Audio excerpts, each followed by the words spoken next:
Hello students, let us start with the post fertilisation and structures and event. आज का क्या topic है? Post fertilisation, structure and events. तो हम लोगों ने जब पिछला टॉपिक था उसमें से हम लोगों ने डिस्कस किया था कि आर्टिफिशियल हाइब्रिडाइजेशन, डबल फर्टिलाइजेशन, ये जो है सारे टॉपिक्स हम लोगों ने डिस्कस किया है and I hope you have understood. So today's topic will be post fertilisation, structure and event. अब ये क्या है, टर्म्स के ऊपर ध्यान देंगे अभी। Post fertilisation, that is what happens after fertilisation. Fertilisation के बाद क्या होगा, इसके बारे में पढ़ेंगे अभी इधर। फर्टिलाइजेशन क्या है? That is the union between the male cell and the female cell. Male cell और फीमेल सेल जब यूनाइट करेगा, पोलन के साथ जब एक सेल का यूनियन होगा, दैट इज कॉल्ड फर्टिलाइजेशन। अब डबल फर्टिलाइजेशन हुआ है तो मैंने बोला ही था वो क्या है। उसके बाद अभी फर्टिलाइजेशन के बाद का क्या प्रॉब्लम है और क्या कैसे सॉल्व होता है वो उसके ऊपर ध्यान देंगे। The first is the endosperm and the embryo development. उसमें पहला क्या है? Endosperm and embryo development. अब एंडोस्पर्म क्या है उसके बारे में भी हम लोगों ने थोड़ा सा बोला था कि जो ट्रिपल फ्यूजन है उससे क्या होगा, primary endosperm nucleus that will be developed to primary endosperm cell, जिसका ट्रिप्लॉइड कंडीशन होता है, उसके बारे में हम लोगों ने थोड़ा सा डिस्कस किया था। अभी क्या देख रहे हैं कि ovules will develop into seed and ovary will develop into fruit. These two stages are very important part of the post fertilization event. These two are collectively termed as post fertilization event. That is, the ovules will develop into seed and the ovary will develop into fruit. I hope you have understood this. That is, fertilisation के बाद क्या होगा, ovule seed में और ovary into fruit. ये दो जो stages combination है, ये टोटली इसको क्या बोलेंगे, पोस्ट फर्टिलाइजेशन इवेंट। फर्टिलाइजेशन के बाद क्या होता है, ये दो। Next we come to endosperm, that is the after embryo development. Endosperm development धीरे धीरे होता रहता है। प्राइमरी एंडोस्पर्म सेल जो कि धीरे धीरे डिवाइड होता दिखाई दे रहा है, this form of triploid endosperm tissue. अब धीरे धीरे क्या होगा, ट्रिप्लॉइड एंडोस्पर्म टिश्यू। ट्रिप्लॉइड क्यों? वो जो टू पोलर न्यूक्लियस उसके साथ वन मेल गैमेट का फ्यूजन, याद है, triploid fusion. So that becomes a triploid endosperm tissue that will help in reserving the food. अब यहाँ पर क्या होगा, फूड जमा करके रखेगा ये, और किसके लिए? सो दैट जब वो एम्ब्रायो बढ़ रहा है उसको खाना भेजेगा कौन, दिस एंडोस्पर्म, क्योंकि खाना वहाँ पर जमा हुआ रहेगा। कहाँ पर? एंडोस्पर्म में। किसको खाना देगा ये? To the developing embryo. जो एम्ब्रायो बढ़ रहा है उसको धीरे धीरे खाना देगा कौन? The endosperm. So this is called what, the triploid endosperm tissue which will supply the food, reserve food to the developing embryo. What is this PEN? Primary endosperm nucleus. Primary endosperm nucleus क्या होगा, बहुत सारा nuclear divisions उसमें start हो जाएगा। अब जितना nuclear divisions होगा that will give rise to word, बहुत सारे न्यूक्ली। न्यूक्लियस का प्लूरल फॉर्म क्या है? Nuclei. So this will give rise to free nuclei. क्या होगा, प्राइमरी एंडोस्पर्म न्यूक्लियस धीरे धीरे डिवाइड करेगा। सक्सेसिव न्यूक्लियर डिविजन्स के बाद क्या फॉर्म होगा? फ्री न्यूक्ली, बहुत सारे न्यूक्ली। ओके, सो बहुत सारे न्यूक्ली जो है that is called the free nuclei. और फ्री न्यूक्ली उसके बाद धीरे धीरे सेल वॉल का फॉर्मेशन, धीरे धीरे सेल वॉल रेडी होगा एंड एंडोस्पर्म धीरे धीरे क्या होगा, सेलुलर एंडोस्पर्म। फ्री न्यूक्ली, उसके ऊपर से फिर सेल वॉल का फॉर्मेशन, फिर क्या हो जाएगा, ये सेलुलर एंडोस्पर्म। अब नारियल, कोकोनट का जो पानी है that is called what, the free nuclear endosperm. और जो व्हाइट कलर का पार्ट है, सफ़ेद वाला, that we eat is called the cellular endosperm. ठीक है, तो endosperm, free nuclear endosperm is the water, नारियल का पानी। ठीक है, जो कोकोनट फिर वाइट कलर का हिस्सा जो हम लोग खाते हैं that is called what, cellular endosperm. ये जो सेलुलर एंडोस्पर्म है, ये जब एम्ब्रायो धीरे धीरे बढ़ता हुआ दिखाई देगा तो either this endosperm will be completely consumed by the plant और द ग्रोइंग एम्ब्रायो। एंडोस्पर्म में क्या है? खाना। तो जब ये पी प्लांट ग्रो कर रहा है तो एंडोस्पर्म का पूरा खाना शायद धीरे धीरे वो खा लेगा, तो एंडोस्पर्म पूरा सिकुड़ जाएगा, छोटा हो जाएगा और गायब हो जाएगा। So endosperm is completely consumed by some of the plant which is called the pea, and in some of the plant it remain in the mature seed like in the castor. Okay, castor seed या फिर गेहूं का जो है wheat, coconut में थोड़ा बहुत ये एंडोस्पर्म रह जाता है। पूरा खाना नहीं खाया होगा एम्ब्रायो ने, so that is remaining in the seed, that is example is castor और व्हीट और कैस्टर में कभी कभी एंडोस्पर्म रह जाता है, लेकिन कभी कभी सीड्स का जो एंडोस्पर्म है ये ख़त्म हो जाता है that is in the P. Endosperm में क्या है? Endosperm will supply what? Nutrition. Clear? Next is the embryo. You all know, सभी को मालूम है, जाइगोट से एम्ब्रायो होता है।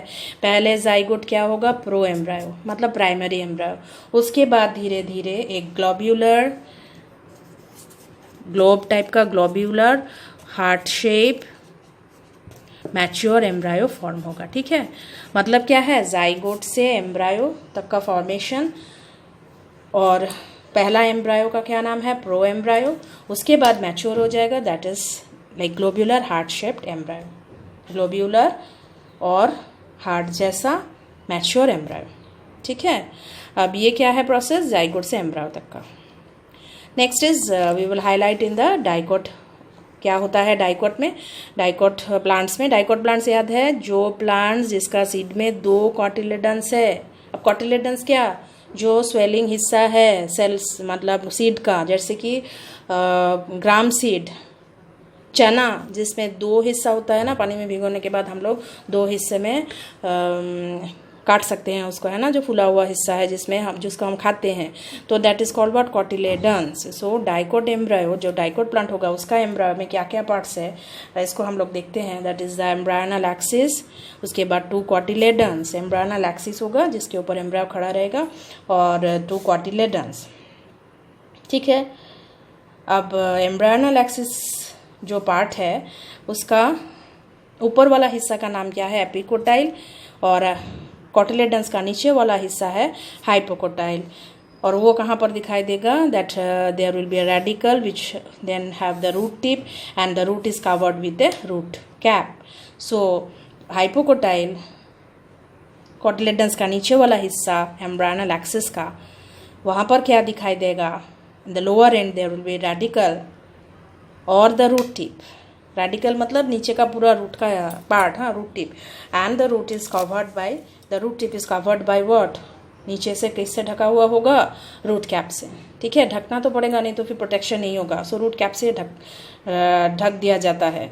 So radicle is called what? The root tip, नीचे का हिस्सा, और इसको किससे ढका हुआ मिलता है? रूट कैप से। ठीक है, नेक्स्ट मोनोकॉट में क्या होगा? मोनोकॉट इज ऑफ 1 कॉटिलेडन, मतलब जिसमें एक ही कॉटिलेडन है, उसका नाम क्या है? मोनोकॉट। सो जब 1 कॉटिलेडन है दैट इज कॉल्ड मोनोकॉट। तो मोनोकॉट एम्ब्रायो में क्या होगा?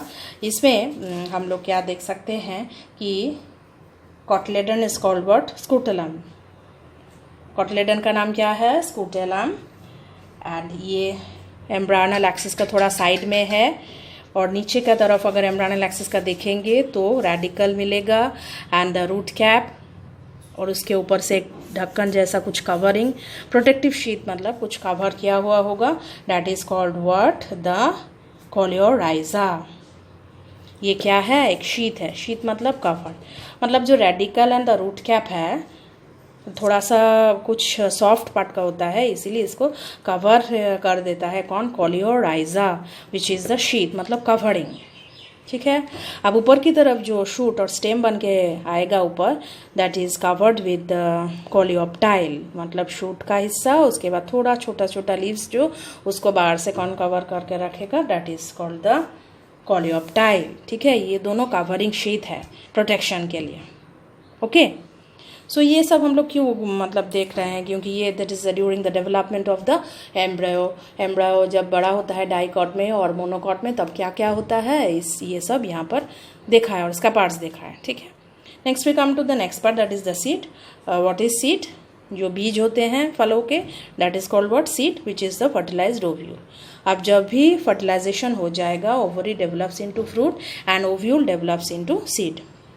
ठीक है, और उसमें क्या, सीड में अगर अच्छी तरीके से सीड का स्टडी करेंगे तो क्या दिखाई देता है? सीड कोट, सीड का बाहरी हिस्सा प्रोटेक्शन के लिए, फिर कॉटिलेडन्स एंड एम्ब्रायो एक्सिस। अच्छी तरीके से सीड का अगर स्टडी करेंगे तो सीड कोट मिलेगा, फिर कॉटिलेडन्स भी मिलेगा, और एम्ब्रायो का एक एक्सिस मिलता है।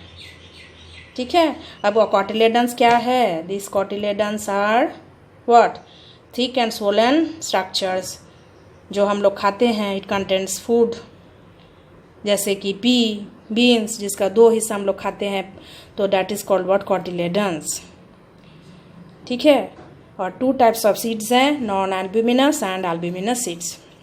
नॉन एल्ब्यूमिनस सीड्स क्या है? When there is no residual endosperm. अभी हम लोगों ने क्या बोला था कि कभी कभी प्लांट्स में देखा जा सकता है कि एंडोस्पर्म को पूरा मतलब एंडोस्पर्म पूरा ख़त्म हो गया है, that is completely consumed by the plant which is called the non albuminous plant, जिसका एग्जाम्पल हमने अभी क्या दिया था, पी, मटर।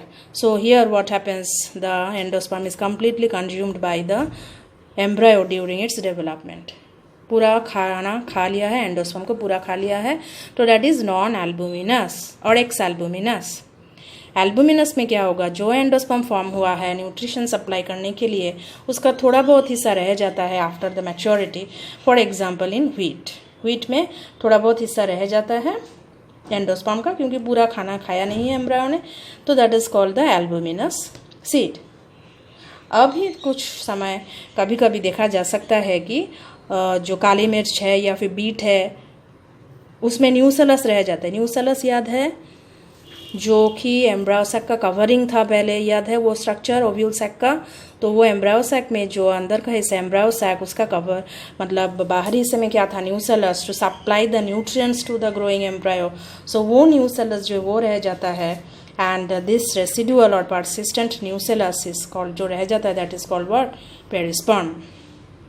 Okay, so up to this perisperm, how it is formed, that is persistent nucellus. Nucellus कहाँ पर, अगर आपको याद है तो एक बार फिर से हम लोग बोल देते हैं कि जो एम्ब्रायो सैक का हम लोगों ने स्टडी किया था, या फिर टिपिकल ओव्यूल जो स्टडी किया था, हाँ, तो एम्ब्रायो सैक ओव्यूल के अंदर है, उसके बाहर हिस्से को क्या बोलते हैं, न्यूसेलस।